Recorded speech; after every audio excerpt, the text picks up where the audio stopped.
خاص کر باجوڑ میں، بالعموم پورے ملک میں، پھر خیبر پختونخوا میں 9/11 کے بعد جب سے یہ سیاست شروع ہوئی، ایک طرف پرامن سیاست جو ہم کرتے ہیں جمعیت علماء اسلام کی پلیٹ فارم سے، جس پر ہمیں ہمیشہ کرٹیسائز کیا کرتا تھا کہ یہ طالبان کے لیے ایک سیاسی چتری ہے۔ جمعیت علماء اسلام کو اور دینی مدارس کو دہشت گردی سے ہمیشہ نفی کیا جا رہا تھا، لیکن آپ دیکھیں اس لمبی فہرست کو کتنے علماء شہید ہوئے، یعنی مولانا فضل الرحمان صاحب پر 3 خودکش حملے ہوئے، 2 دفعہ ان کے گھر پر حملے ہوئے، اکرم خان دورانی پہ خودکش حملے ہوئے۔ آپ کو دھمکی دی گئی تھی؟ یہ جو کنونشن تھا اس کے اوپر کوئی آپ کو خدشہ تھا کہ کچھ ہونے لگا؟ میں اسی پر آ رہا ہوں۔ 22 لوگوں نے آپ نے کہا، یہ تقریباً 4 سال سے یہ ہمارے 22 اس لیول کے لوگ ہیں جو صوبائی ضلعی عہدیدار تھے، اس میں ایسے لوگ بھی تھے جو صوبائی اسمبلی کے ٹکٹ ہولڈر بھی رہے اور قومی اسمبلی کے بھی ٹکٹ ہولڈر رہے ہیں، یہ شہید ہوئے، ٹارگٹ کیے گئے۔ اور آج یہ جو کل ہوا تقریباً 80 کے قریب، آپ تو 54 کی بات کرتے ہیں، میری پارٹی کی اطلاعات یہ ذمہ داری جے کی ذمہ داروں کی کہ 80 نوجوان شہید ہوئے، اس میں 13 سالہ 12 سالہ کے بچے بھی شامل ہیں، اور 150 سے 200 انجرڈ زخمی ہیں۔ اب یہ کیوں ہو رہا ہے؟ جمعیت علماء اسلام کو کیوں نشانہ بنایا جا رہا ہے؟ کون نشانہ بناتے ہیں؟ سوال ہے۔ تو اس لیے دیکھیے، جمعیت علماء اسلام جس سیاست پر یقین رکھتی ہے، جمہوری اور پارلیمانی اور آئینی سیاست پر، ایک ذہنیت یہ ہے کہ یہ سیاست نہیں ہے، نہ یہ جمہوریت اسلام میں ہے، نہ یہ سیاست اسلام میں ہے، نہ یہ پارلیمنٹ، نہ یہ نظام، نہ یہ پلانا۔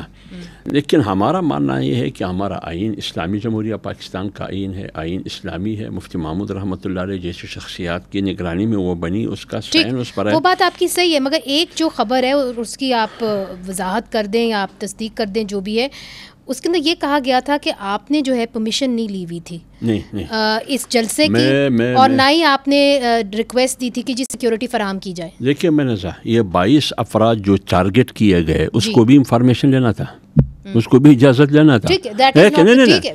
اس ورکرز میں ایک جملہ عرض کر رہا ہوں، ورکرز کنونشن کے لیے باقاعدہ گئے تھے ڈسٹرکٹ انتظامیہ کے پاس، انہوں نے سیکورٹی نہیں دی جس سیکورٹی کی ضرورت تھی۔ آج بھی وہ ذمہ دار موجود ہے، وہ حیات ہے، اس کا ایک بھائی بھی شہید ہوا ہے اس میں۔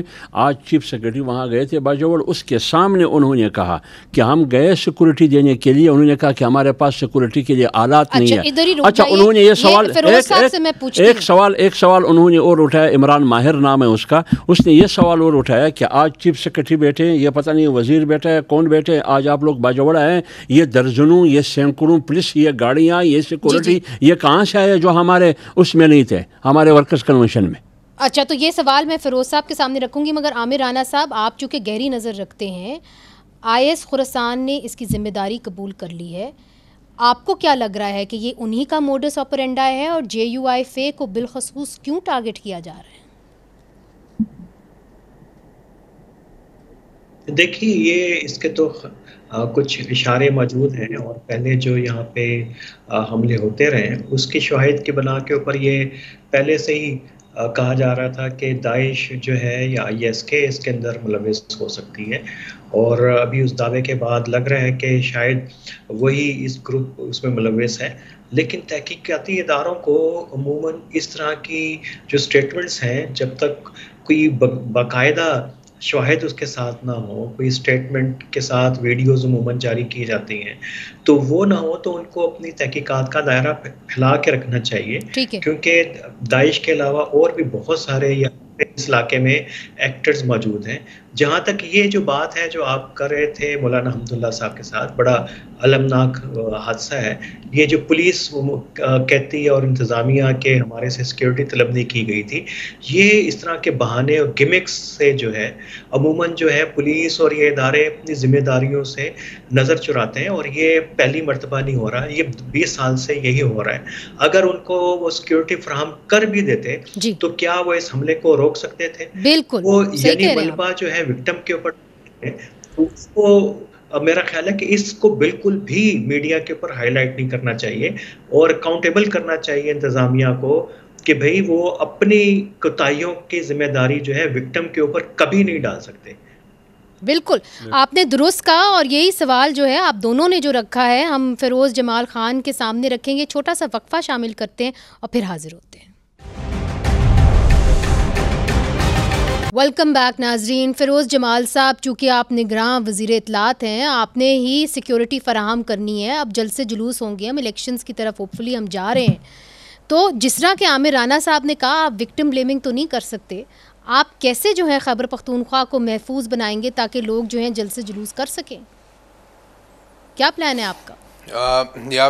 یہ بڑے آپ نے اچھا جو ہے سوال مریضے کیا. آج ہی ہماری اسی پرٹیکولر بات پہ جو ہے ایک ہماری میٹنگ ہوئی ہوم ڈپارٹمنٹ میں, جس میں جتنے بھی ہمارے ادارے تھے انہوں نے شرکت کی. اور just on this one point کہ جو اب آپ نے بالکل بجا بات کی, ہم اس بات میں نہیں جاتے پرمیشن مثالیں لی تھی یا جو بھی تھا, لیکن جو جتنے بھی جلسے جلوس ہوں یا جو بھی اس طریقے سے گیدرنگز ہوں, تو وہاں پہ ہمارا ایک خیبر پختونخوا جو گڈ گورننس ایکٹ ہے 2020, اس کی سیکشن 14 جو ہے وہ واضح طور پہ یہ کہتی ہے کہ آپ کو پرمیشن جو ہے وہ لینا پڑتا ہے, اور اس کے علاوہ جو ہے پولیس ایکٹ میں بذات وہاں بھی یہ موجود ہے. تو آج اس کی اپنی بڑی تھورو جو ہے طریقے سے اس کا ہم نے وہ کیا کہ جو پرمیشن ہے, جب دیکھیں آپ پرمیشن جب لیتے ہیں نا تو اس کے ساتھ آپ کی کافی چیزیں جو ہے جڑ جاتی ہیں. پھر آپ کیا تجویز کریں گے؟ یہاں پہ حمداللہ صاحب بیٹھے ہوئے ہیں کہ انہوں نے جلسے جلوس کرنے ہیں, کیسے کریں یہ جلسے جلوس اگر ان کی پارٹی کو ٹارگٹ بنایا گیا ہے؟ ایگزیکٹلی اسی کے اوپر جو ہے آپ نے یہ کویشچن آج اسی ایک بات کے اوپر کہ ہم ایس او پی بنا رہے ہیں, اسٹینڈنگ جو ہے آپریٹنگ پروسیجر جو ہے, کہ یہ چیزیں جو ہیں اس جلوس کے لیے فار ایگزامپل فالو کی جائیں گی, مینڈیٹری ہوں گی, یہ جو ہے جلسے کے لیے ہوں گی, کیونکہ ہم یہ متحمل نہیں ہو سکتے ہیں کہ خدا نخواستہ اللہ نہ کرے کہ ایسا اور کوئی واقعہ ہو. تو جب آپ دیکھیں پرمیشن لیتے ہیں, میں آپ کی بات سمجھ گئی, ساتھ آپ کی چیزیں جڑ جاتی ہیں. جی آپ کی بات سمجھ گئی, آپ کی پولیس پروٹیکشن, جی میں آپ کی بات سمجھ گئی, واک تھرو گیٹس, جی بالکل آپ کی بات سمجھ گئی. حمداللہ صاحب آپ نے بات سن لی فیروز صاحب کی, اب وہ یہ کہہ رہے ہیں کہ آپ کم از کم پرمیشن کے لیے آپ اپلیکیشن تو دیں تاکہ آپ کو تحفظ فراہم کیا جائے. دیکھیے منظر بھی بات یہ ادب کے ساتھ, آپ کے خیال میں ورکرز کنونشن جو منعقد کیا جا رہا تھا یہ 2 دن کے وقفے سے نہیں تھا, یہ 1 مہینے سے ان کی تیاری ہو رہی تھی.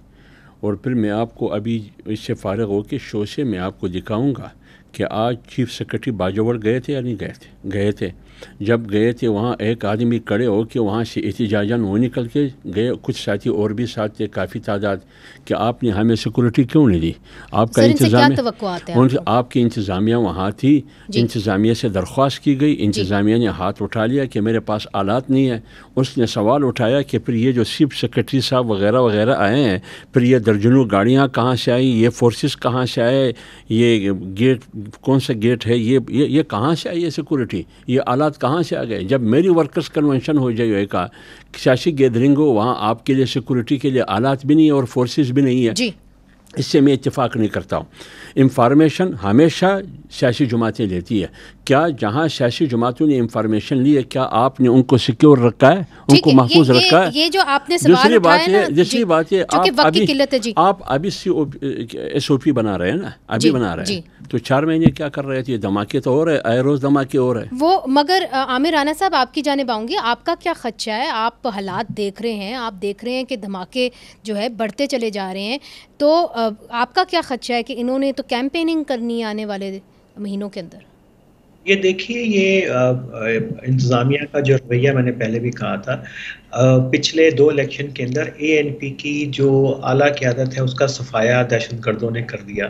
پیپلز پارٹی کو جو ہے وہ پورا مالاکنڈ ریجن سے اس کو پوری قیادت کو جو ہے وہاں سے انہوں نے فارغ کر دیا. تو ANP کو خاص طور کے پر بلور فیملی کو اور میاں خان صاحب کی فیملی سے زیادہ بکون وکٹم ہے. اسفندیار ولی صاحب کے ولی باغ کے اندر جو کچھ ہوا وہ سب کے سامنے ہے. یہ SOPs کی باتیں اور اس طرح کے پروسیجر چیزیں اس وقت سے یہ ہمیں بتاتے آتے ہیں. یہ بہانے بازی جو ہے یہ ہمیشہ سے ہوتی ہے, لیکن یہ آنے والے حالات جو ہیں اسی طرح کے ہیں, کیونکہ پچھلے 2 الیکشن کے اندر اگر ANP کو ختم کیا تو اب دہشت گردوں کا ٹارگٹ خدا نخواستہ JUI ہوگی, جس کو اپنا پہلا دشمن سمجھتے ہیں کہ وہ شاید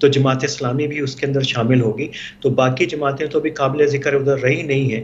تو میرا خیال ہے کہ خاصا مخدوش منظرنامہ ہے اگر یہ اسی طریقے سے ایک دوسرے کے اوپر الزام دھرتے رہے جیسے پچھلے الیکشنز کے اندر ہوا. میرا نہیں خیال کہ یہ اس صوبے کی قیادت جو ہے وہ اس قابل ہوگی کہ سیکورٹی فراہم کر سکے اور اس بڑے چیلنج سے نبرآدما ہو سکے. بہت بہت شکریہ عامر رانا صاحب، آپ نے ہمیں جوائن کیا. فیروز جمال صاحب، آپ سے توقعات ہیں اور یہ توقعات ہیں کہ صرف آپ ایس او پی کی بات نہ کریں مگر جو تحفظ ہے وہ ہماری سیاسی جماعتوں کو فراہم کریں تاکہ الیکشنز جو ہیں اس کے اندر وہ لڑ سکیں. اگین بڑا آپ کے ساتھ یکجہتی، اظہار یکجہتی. بہت شکریہ حمداللہ صاحب. ناظرین ادھر ایک وقفہ لیتے ہیں، وقفے کے بعد ہم بات کریں گے پاکستان کی جو معیشت ہے، بگڑتی ہوئی معیشت کے اوپر، اور چائنیز ڈپٹی پریمیئر کے اوپر کہ جو سی پیک کے منصوبے ہیں کیا وہ خواب پورا ہوا. وقفے کے بعد ویلکم بیک ناظرین. پاکستان اور چین سی پیک مکمل ہونے کے 10 سال منا رہا ہے اور حال ہی میں حکومت نے درجنوں بل پاس کیے جس کے تحت فوج کو تعمیر نو اور فلاح و بہبود کے لیے قانونی اختیارات دیے گئے ہیں. یہ پاکستان میں پہلی مرتبہ ہوا ہے. اس کا عوام کو کیا فائدہ ہوگا یہ ایک سوال ہے. اور سی پیک کا ایک خواب جو دکھایا گیا تھا کیا یہ خواب پورا ہوا؟ مئی 2023 میں چین نے 1.57 ارب ڈالر کی ایکسپورٹس پاکستان کو کی جبکہ 3.61 ملین ڈالر کی ایکسپورٹس پاکستان نے کی. یعنی کہ بیلنس آف ٹریڈ حتمی طور پر چین کے فائدے میں ہے. کیا ہم چین کے ساتھ معاہدے کر کے اپنی معیشت کو تندرست کر سکتے ہیں؟ اسی سوال کا جواب دینے کے لیے ہم نے ماہر معاشیات ڈاکٹر کیسر بنگالی کو دعوت دی ہے. بہت بہت شکریہ. ڈاکٹر کیسر بنگالی بے نظیر انکم سپورٹ پروگرام کے پہلے سربراہ تھے اور ڈاکٹر کیسر بنگالی نے بطور ممبر 7ویں NFC ایوارڈ میں سندھ کی نمائندگی کی تھی اور 10ویں NFC ایوارڈ میں بلوچستان کی نمائندگی کی تھی. بہت بہت شکریہ ڈاکٹر صاحب، آپ نے ہمیں جوائن کیا. سب سے پہلے یہی سوال، جو ایک خواب دکھایا گیا تھا کہ جی سی پیک جو ہے ایک انفراسٹرکچر پاکستان کے اندر بنا جائے گا جس کے تحت ایک ڈھانچہ کھڑا ہو جائے گا اور ہماری جو معیشت ہے اس کو ایک بوسٹ ملے گا، کیا یہ ممکن ہے؟ شکریہ منیزہ. سی پیک سے بہت کچھ وابستہ کیا گیا تھا اور سی پیک کو یہ کہا گیا تھا کہ یہ گیم چینجر ہے. بالکل.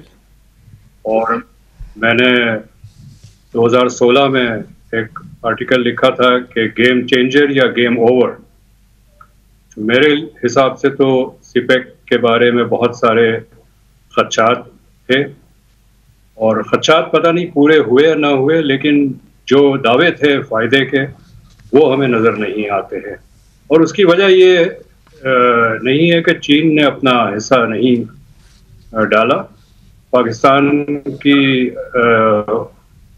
کی طرف سے کوتاہی تھی. پاکستان کی طرف سے کوئی ٹھوس پروجیکٹس نہیں پیش کیے گئے پراپرلی اسٹڈیڈ فیزیبلٹی کے ساتھ. اور میرا خیال ہے چائنیز گورنمنٹ سرکلز میں بڑی فرسٹریشن ہے پاکستان کے بارے میں. مگر جی ایک فائنینشیل کرائسس کے تحت جو ہے پاکستان اس وقت گزر رہا ہے، ایک فائنینشیل کرائسس سے، اس کے اندر فارن کرنسی ہمارے جو ریزروز ہیں وہ بہت کم ہو گئے ہیں. کیا چائنا نے کنٹریبیوٹ کیا ہے فائنینشیل کرنسی ریزروز کو کم ڈپلیٹ ہونے کے حوالے سے؟ اس لیے چونکہ ہمیں یہ کہا جاتا ہے کہ جو لونز ہیں ہم نے جو ان کے بینک سے لیے ہیں، کمرشل بینک سے لیے ہیں، حفیظ پاشا صاحب بھی اس کا ذکر کرتے ہیں، اس کا انٹرسٹ بہت ہائی ہے. جی یہ صحیح ہے، لیکن ہم نے چائنا سے تو لون اس طرح سے لینے شاید شروع کیے ہیں 10-15 سال سے، لیکن پاکستان کا جو قرضوں کا بوجھ ہے وہ بہت پرانا ہے اور وہ بہت سارا مغربی ممالک اور مغربی انسٹیٹیوشن کا ہے. اس میں سمجھتا ہوں چائنا سے زیادہ جو ذمہ داری ہے اس کی ہماری حکومت کے بعد وہ ورلڈ بینک اور ایشین ڈیولپمنٹ بینک کا ہے، چونکہ یہ 1990s سے ہمیں پروگرام لونز دیتے رہے ہیں. پروجیکٹ لونز کا سلسلہ تقریباً ختم کر دیا اور فرق یہ ہے کہ پروجیکٹ لون سے اثاثے بنتے ہیں، اس اثاثے سے آمدنی ہوتی ہے جس سے آپ قرضے واپس کر سکتے ہیں. پروگرام لونز جو ہیں وہ اس سے اثاثے نہیں بنتے. تو ہمارا جو قرضوں کا بوجھ جو بنا ہے اوور دا لاسٹ 30 ایئرس، وہ اس کی ذمہ داری بنیادی طور پہ ورلڈ بینک اور ایشین بینک کی ہے. China is a late entrant, اور ان کے جو اگر اگریمنٹس میں چائنا انڈیو ایڈوانٹیج ہے تو اس کی وجہ یہ ہے کہ ہماری جو بیوروکریسی اور ہماری جو پولیٹیکل لیڈرشپ ہے وہ بغیر اگریمنٹ کو اسٹڈی کیے سائن کر دیتے ہیں، اور یہ بات میں پوری ذمہ داری سے کہہ رہا ہوں. اچھا، یہ بڑی دلچسپ بات آپ نے کی، چونکہ اس کے اندر جو اس وقت ہمارے سامنے پروجیکٹس آ رہے ہیں خاص طور پہ بجلی سے جڑے ہوئے، اس کے اندر یہ بتایا جا رہا ہے کہ جی اب ہمیں ڈالرز میں چائنا کو پیمنٹ کرنی ہوگی، اور جو کیپیسٹی ہے ہمیں اس کی بھی پیمنٹ کرنی ہوگی چاہے ہم وہ بجلی استعمال کریں یا نہ کریں.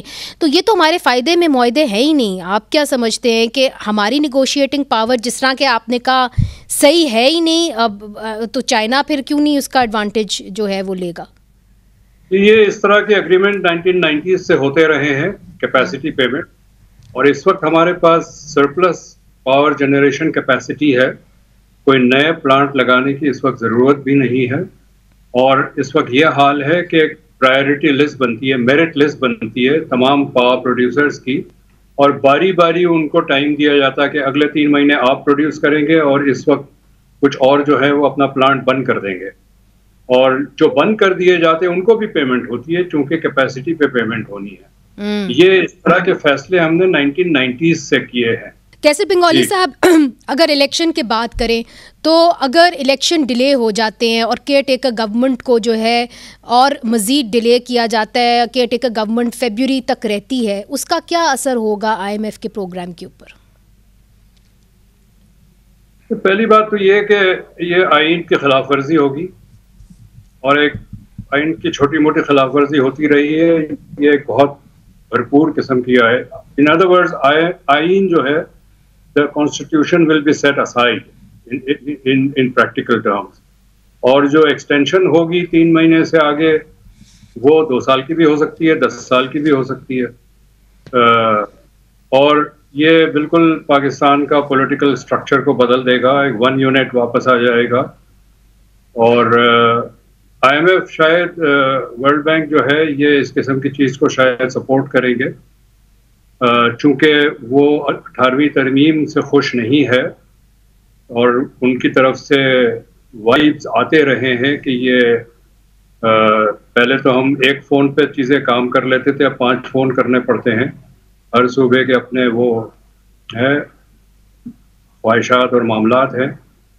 تو IMF کے شاید دیکھیں، جب پاکستان کی تاریخ یہ ہے کہ جب بھی مارشل لاء کے دور رہے ہیں ہمیں ورلڈ بینک IMF سے بہت فراغ دلی سے پیسے ملتے رہے ہیں. نہیں درست، اور that brings me to the other question doctor Kaiser Bengali صاحب، آپ نے دیکھا ہوگا کہ حال ہی میں درجنوں بل جو ہیں وہ پاس ہوئے ہیں، اور اس کے اندر ان بلوں کے اندر اختیارات دیے گئے ہیں فوج کو کہ وہ ویلفیئر ریہیبلیٹیشن کا کام کریں، قومی ترقی کے کام کریں، اور اس کے اندر ان کو جو ہے ایگریکلچر کے اندر جو ہے اس کے اندر کام کرنے کی اجازت دی گئی ہے. پھر کینٹ کے اندر کام کرنے کی اجازت دی گئی ہے، پراپرٹی کے اندر کام کرنے کی اجازت دی گئی ہے. تو اس کا جو ہے فائدہ عوام کو کیسے ہوگا؟ کیا عوام جو ہے اس کی جو بھوک ہے وہ مٹ جائے گی اگر فوج جو ہے وہ پاکستان کے اندر مزید اپنا بزنس کرے اور لیگل طریقے سے کرے، جو اب لیگل کور دے دیا گیا ان بلز کے تحت؟ دیکھیے، کسی بھی باڈی میں ٹیومر ہوتا ہے وہ باقی باڈی کو اپنی نیوٹریشن خوراک سے سٹارو کر دیتا ہے، اسی لیے کمزور ہو جاتے ہیں اور لوگ فوت ہو جاتی ہے. ایک معیشت میں کے اندر دوسری معیشت نہیں ہو سکتی، ایک ریاست میں دوسری ریاست نہیں ہو سکتی، کبھی ترقی نہیں ہوگی. یہ جو ایک سب اکانومی کریٹ آلریڈی ہے، ایگزسٹ کرتی ہے، اس کو مزید آپ ایکسپینڈ کریں گے تو جو مین اکانومی ہے وہ کمزور ہوتی چلی جائے گی، اور یہ سب اکانومی جو ہے یہ کبھی سروائیو نہیں کرے گی. when the body dies the tumor also dies. تو آپ سمجھتے ہیں کہ فائدہ ہوگا عوام کو کہ اگر جو ملٹری ہے، اسٹیبلشمنٹ ہے، وہ یہاں پہ مزید بزنس کرے، کمپٹیشن آپ کو لگتا ہے بڑھے گا؟